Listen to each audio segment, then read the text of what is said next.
Hello everyone! Mabuhay ug madayaw! I am Jenny, your tour guide, and this is Manong Ben, our driver for today. On behalf of JA Tours, I would like to welcome you all to Barangay Malabog. The bus ride to your hotel will take about 15 minutes.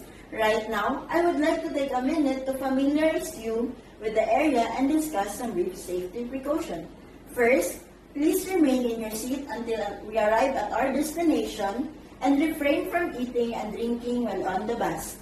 Second, please do realize that it is against the law to get drunk in public. Enjoy your vacation, but do drink responsibly. Do not drink and drive.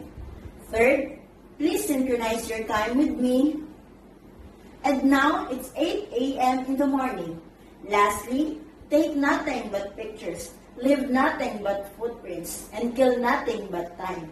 My dear tourists, sit back, relax, and let's explore the natural beauty, culture, and hidden gem of Malabog, a destination rich in history and charm. Ladies and gentlemen, we have now arrived at our destination, Malabog. It's one of Davao City's captivating rural gem, nestled in the highlands known for its lush greenery, cool climate, and serene ambience. My dear tourists, let's discover the wonders of Malabog.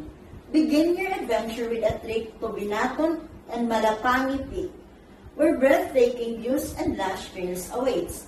Relax in the soothing waters of Reme Areha Spring Resort, Masdek Spring Resort, or Awig Maupia Spring Resort. Perfect place for unwinding after your hike.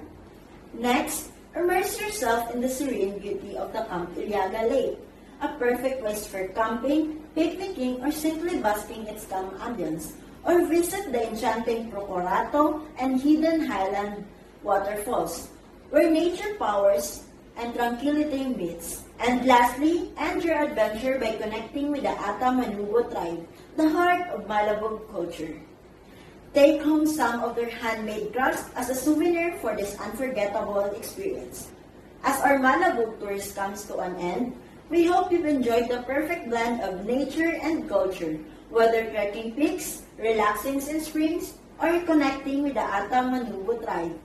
Malabog promises an unforgettable experience. And now we are going to be pulling up to the hotel in just a few minutes. Please sit back and take one last look of the breathtaking sceneries outside as we journey going to the city. Please remain in your seats until we have come to complete stop.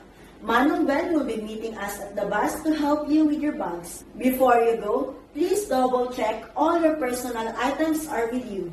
My dear tourists, on behalf of JA Tours, I would like to thank you all for letting us part of your unforgettable Malabog journey.